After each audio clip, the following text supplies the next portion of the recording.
Hey, I'm Zach, Johnny's producer on his podcast, Masters of Wealth. Today on the show, Johnny's sitting down with Candice Bolek, an actress out of LA and the author of Persist Until Success Happens, a recent favorite around the JW office. Stick around to hear Johnny and Candice talk about the silver lining that comes with constant rejection, why there may be no industry better suited for rejection than the actor's studio, and the secret to distancing yourself from failure so it doesn't feel personal.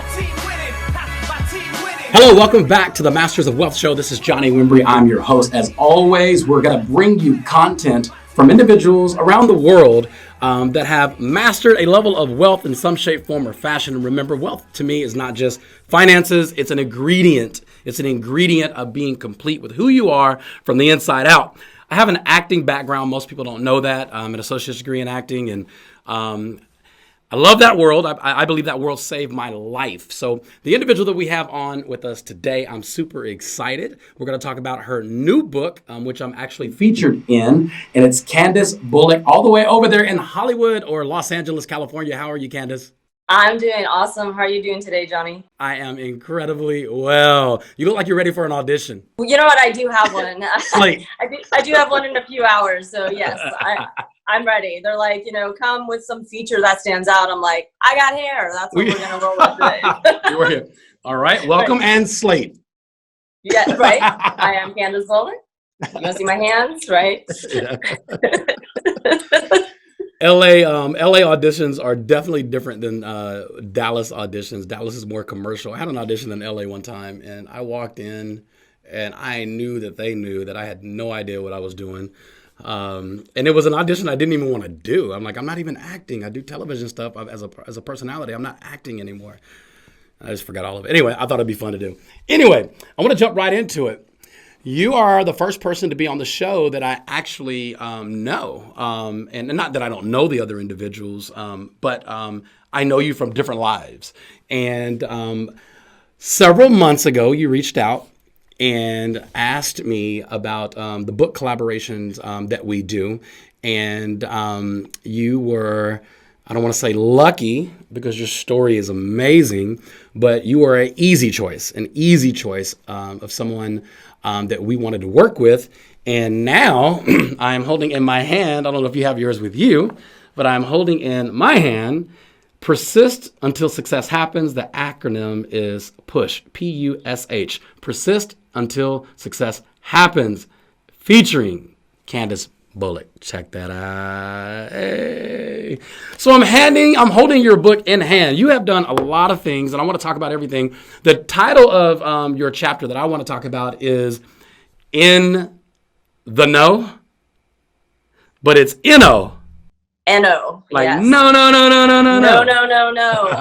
and over and over and over and over and over. And wow. That's part of the job, hearing those no's and keep moving forward anyway.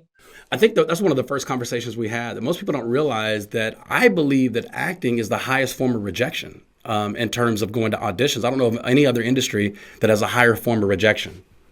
It's funny. I talk about that in the chapter and how I literally feel like there's days that I'm walking around with a Post-it note on my forehead saying, reject me. And, and you know what? I have to even feel blessed to get that rejection, because in order to get the rejection, that means I actually had an opportunity. Oh. You just can't run over that. That was powerful. Hold on. Say that one more time. I said, in order to get the rejection, that means that I had to have had the opportunity. Ooh. So we have listeners and viewers who are watching. Did I just plant a bomb on Johnny? What? Did I just say something he hasn't said before? No, that was dope. I'm digging that. Oh, man. Because here's how I teach it. Most people focus on obstacles instead of opportunities. And you focus on the fact that a rejection was an opportunity. That is a different level of expectation. My daughter works for our company, Wimbrey Training Systems. She's here, and she's an actress. And she's in acting school right now. I kind of want to call her in here.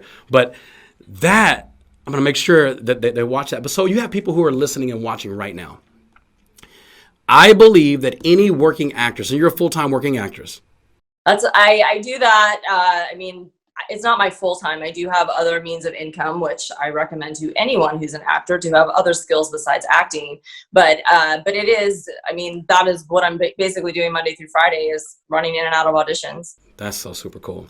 So I remember driving to auditions and making deals with God. Sure. Have you done that? Well, I mean, it's funny. I would say this is not even joking, but if you're thinking about being an actor, the number one thing you need is a reliable car, A reliable car. Yeah. I mean, you've got to get from point A to point B.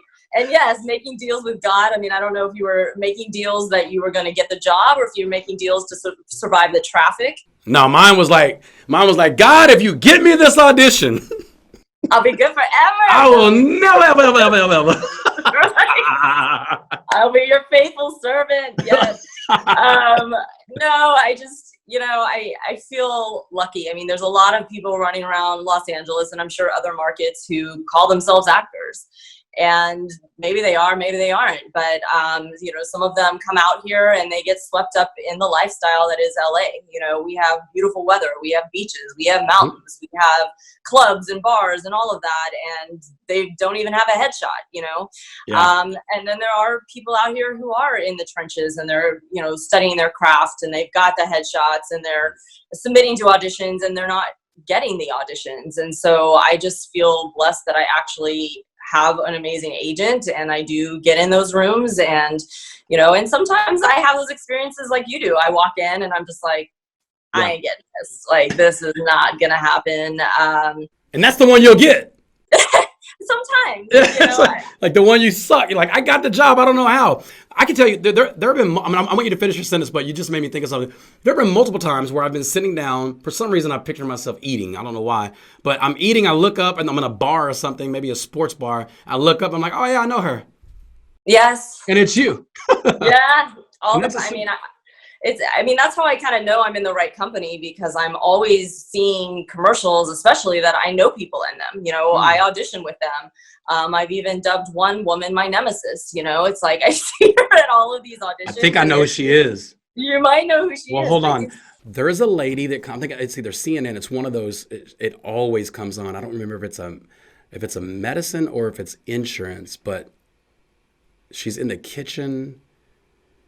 She's everywhere, but there's one scene in the kitchen, and I'm like, I said, I bet that's the girl, because the profile just reminds me of so much. Okay, let's get back into this. I want people to get into your chapter, and I want you to share with the people, because the whole idea of the Masters of Wealth, my definition of wealth is it's inner, it's inside, it's all around the board. And I do want you to finish what you were about to say, but I want to get into the content of how did you get here. I want to know about your personal story. I want to know how people can contact you, because there may be somebody who's listening or watching that is a young actress or even an older actress or actor that really, really, really wants to get this book. So I want to talk about how do they get in touch with you. But before we get to that, finish your thought, if you still remember what you were going to say just a second ago.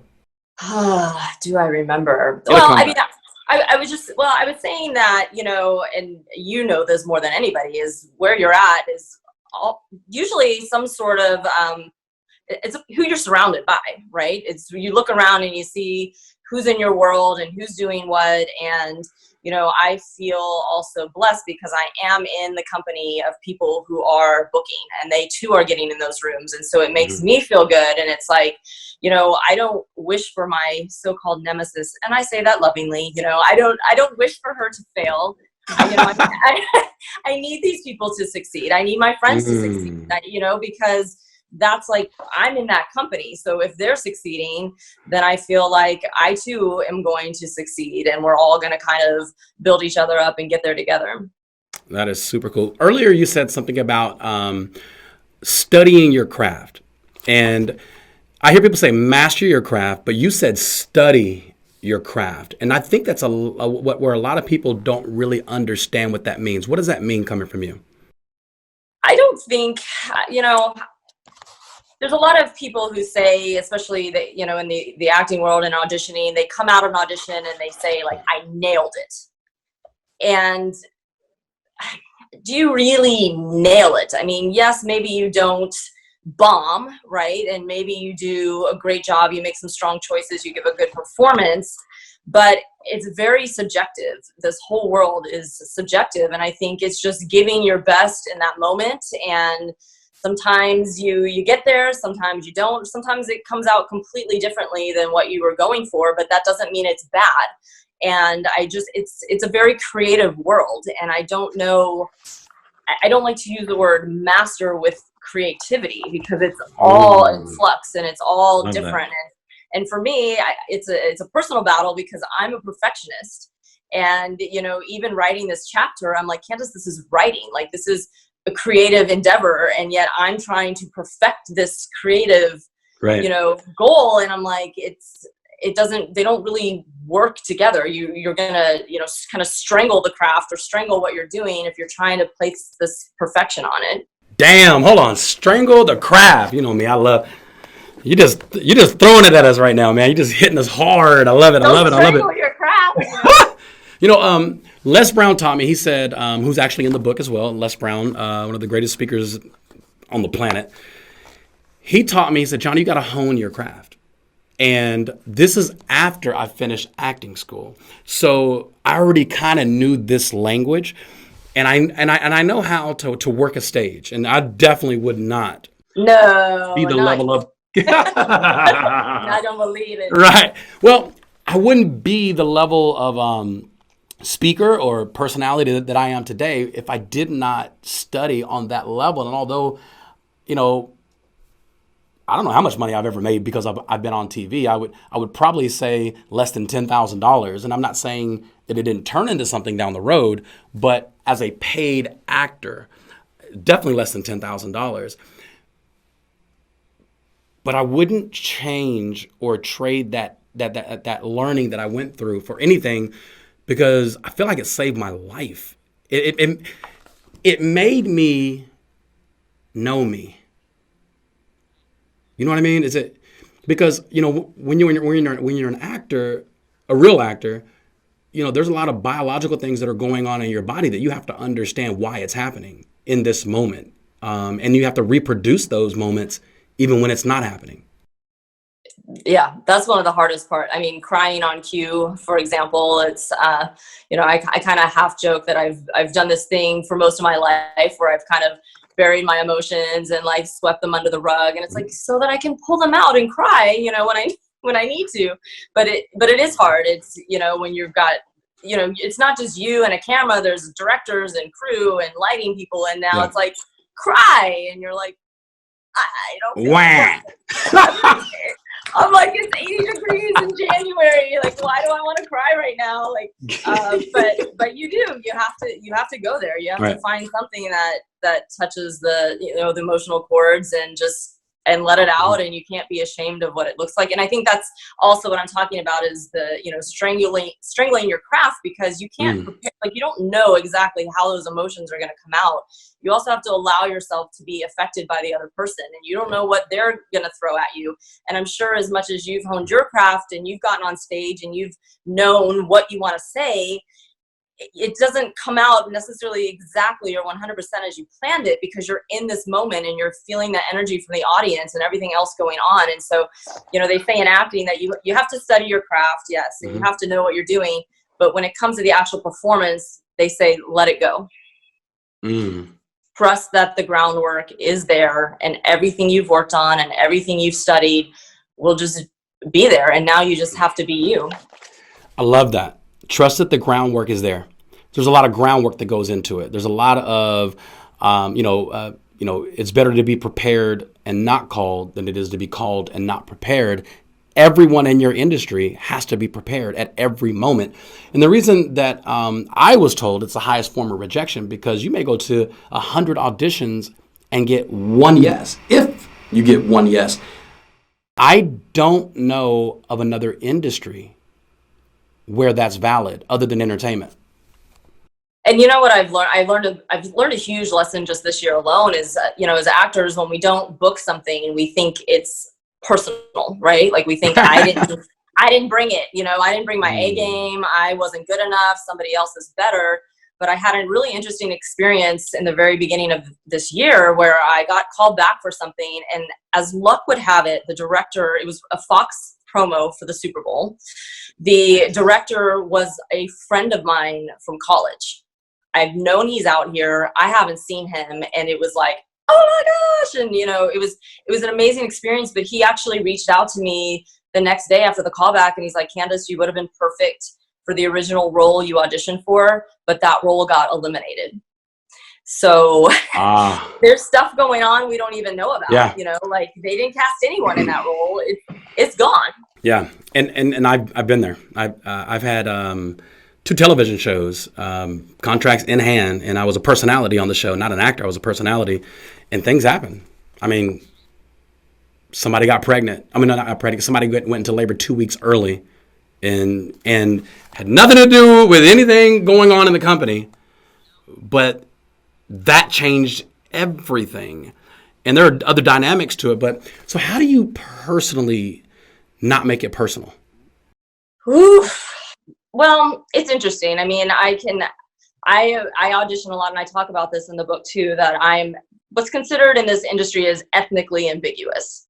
So, and we talked about that a little bit before this industry started, but when people look at me, they don't know what I am, right?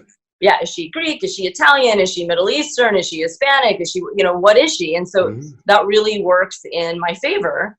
But sometimes it backfires. I get sent out for Hispanic roles, but when you put me in a room with women who are actually Hispanic, I don't look it compared to them. I also look younger than my age. So sometimes I get thrown, and I'm not going to talk about my age, okay? But I'm just going to say that, I get thrown into a room with my age category, and it doesn't work. I auditioned yesterday for a doctor role. I've never, ever gotten called back for doctor. I don't look old enough, and it's usually men who get cast in those roles, or more ethnic diversity in those roles. And so it's not personal. There's so many moving parts to this that have nothing to do with you. So you just have to understand that. Yeah, that's really good. I love that. So, and the reason I wanted to have you on the show is, we interview people who are giants in their industry. From Grant Cardone was on the show just 3 or 4 weeks ago. We've interviewed people who are massively successful in terms of entrepreneurialism, and that's my world. Entrepreneurialism is my world. But most people don't understand that acting is an entrepreneur. But not only is it being an entrepreneur, it's the thickest thin of entrepreneurialism that you have to have. Because, like you said in your chapter, in the know, I-N, the know. The no, the N-O. So I'm gonna read one sentence out of your book, and I want you to elaborate on it. Are you ready? Okay. I don't know. We're gonna find out. All right. You ready? Yep. Let me make sure that's the line. This is the one I wanted. Hopefully there's so many good lines that you There is, but I wanted to do this one because it has one word in here that threw me, but it makes it so deep. Mostly though, I'm just grateful to be walking around in life. The doctor almost killed us both. Tell us about that. Don't give too much of the book, but what do you mean by that? So that is the story of my birth. Basically, my mom tells the story and of how I should have been born earlier than I was. My mom was having some issues, and the doctor just kind of kept me in there, and no, it's fine. And I was actually coming out breech, which is feet first.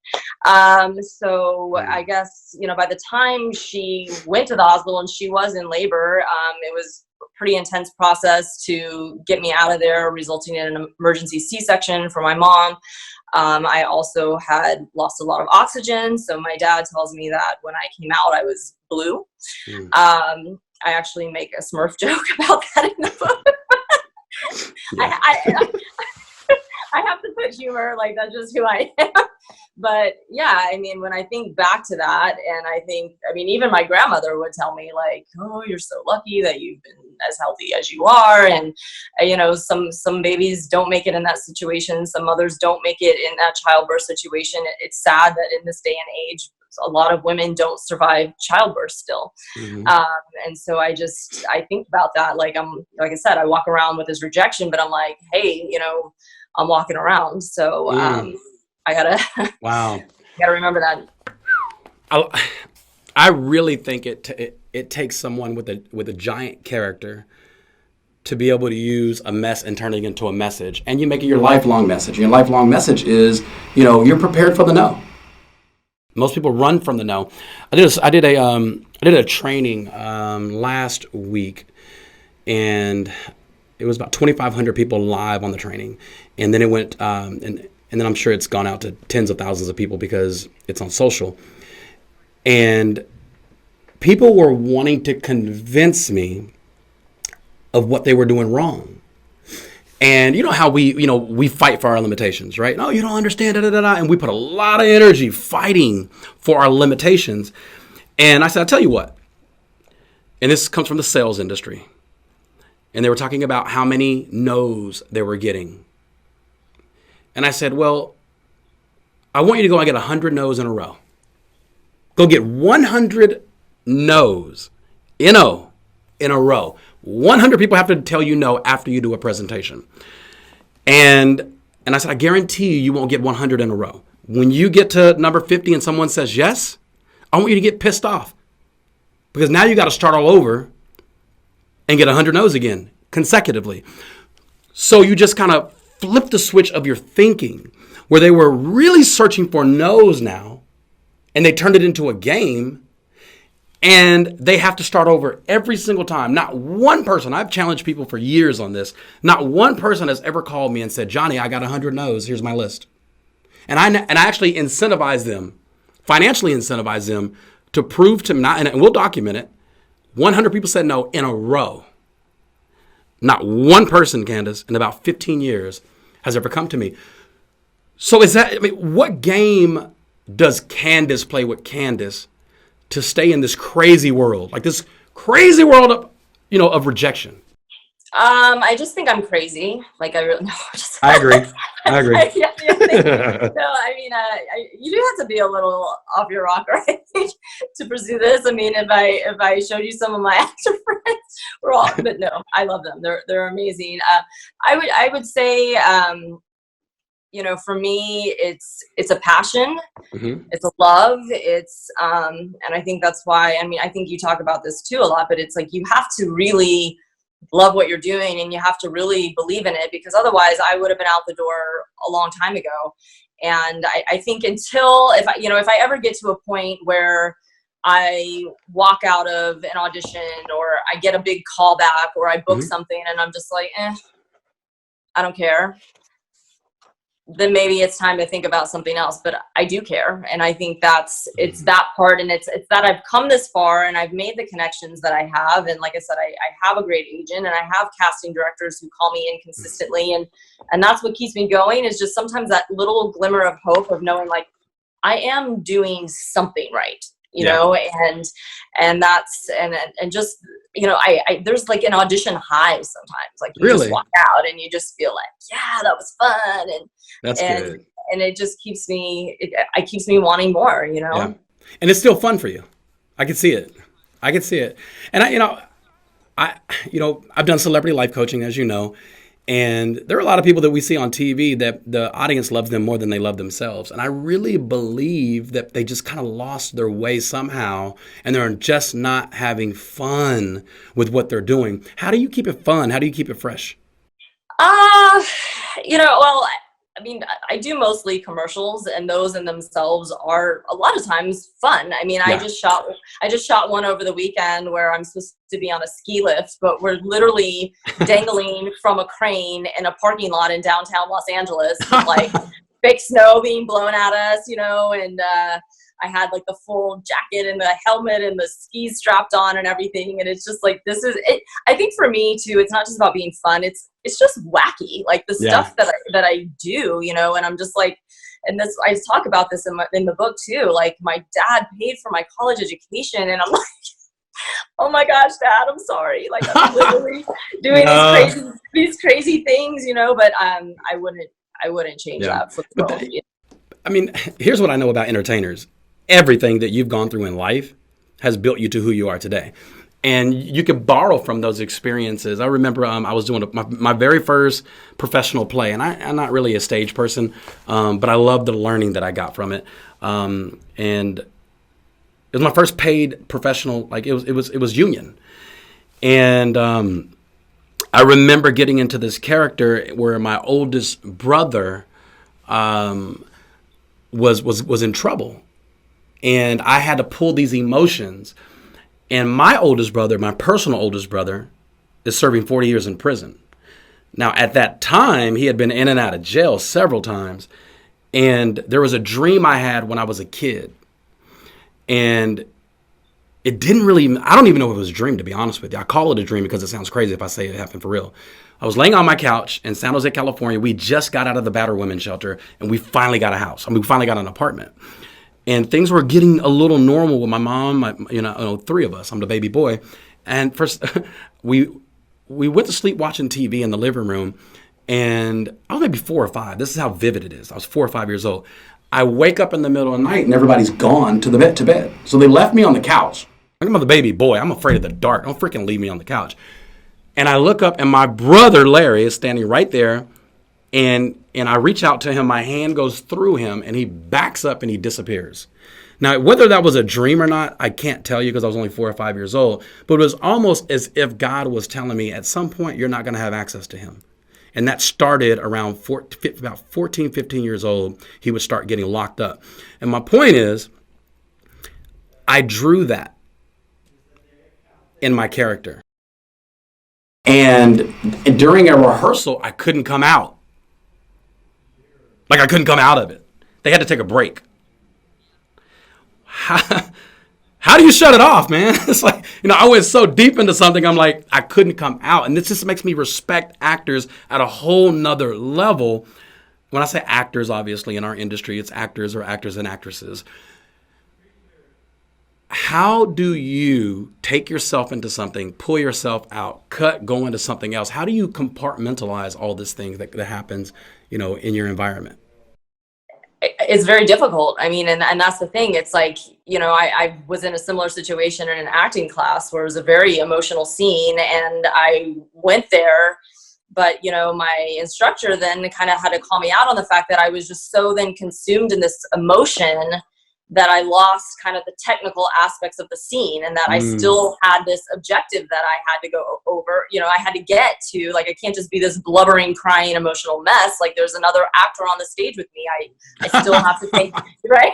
Like, he's still there. Like, I still have to react and, feed him stuff to react to. And, it's just, for me, it's kind of like pulling, if I know I have an emotional scene that day, it's like, okay, where can I go? Like, and maybe I just happen to be a little bit more emotional that day, and I can just go with where I'm at.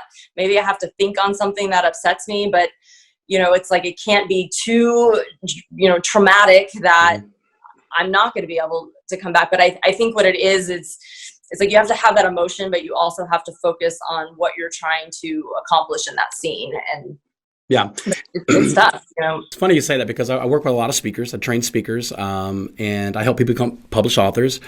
And one of the things that I teach people more so than anything else is you have to be the authority at all times. So, like, you just said something that really means a lot to me. It stands out to me because although you are, in an atmosphere, it's a give and take. And the professional says, listen, I'm not the only one here. This person has a line to give.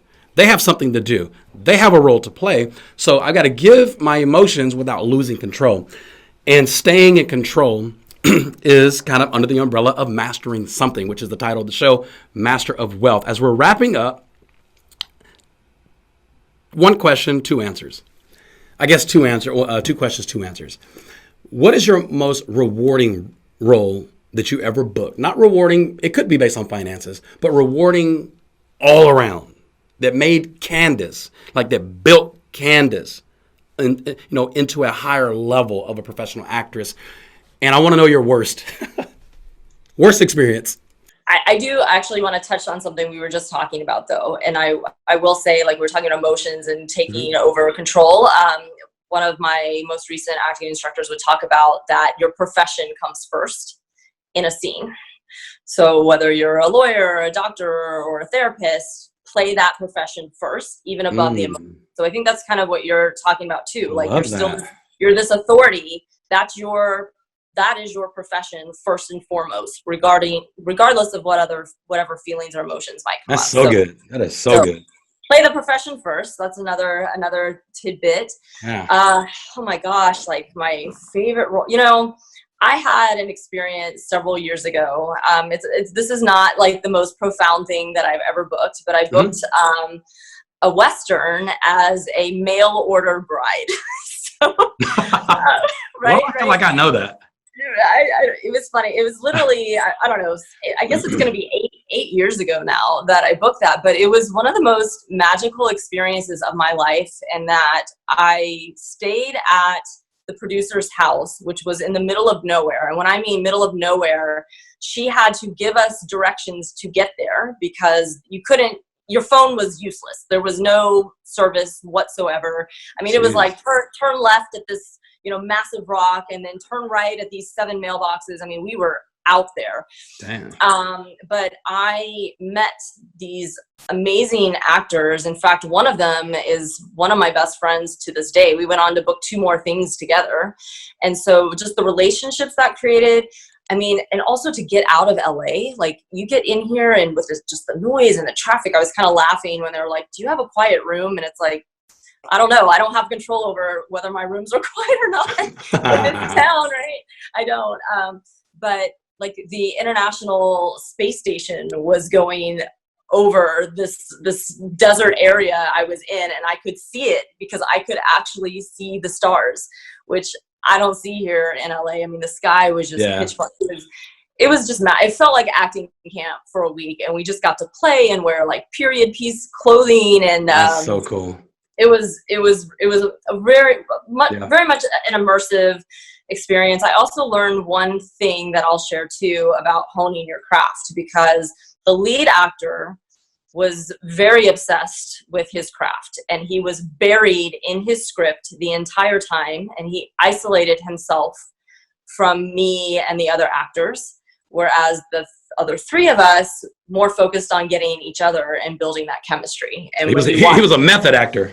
Yes, and in the end, it didn't really work. Mm-hmm. I mean, the other 3 of us had this great chemistry, and you could tell in the final product that he was more focused on craft than building these relationships. So there's that. My worst. Oh my gosh. All right, we've got about 1 minute. I want to know. I want to know the worst. I want this one. Let's go. I don't know. It's hard to say. I mean, What's your most regretful job? This is funny, and this is a financial thing, but I shot something a couple years ago. Actually, it's about to be 3 years ago. It paid $1,000 all in. That was it. I think I was on set about 12 hours that day, and that commercial ran for almost 2 years. Oh, you did a buyout. I did a buyout, and I literally would have been better off had they paid me in the product. Like the product was worth probably like $3,000 or $4,000. And so, and everybody's texting me from all over the US. Oh, I saw your commercial. I said, you must be making a ton. And I'm like, you did a buyout. Nope. Wow.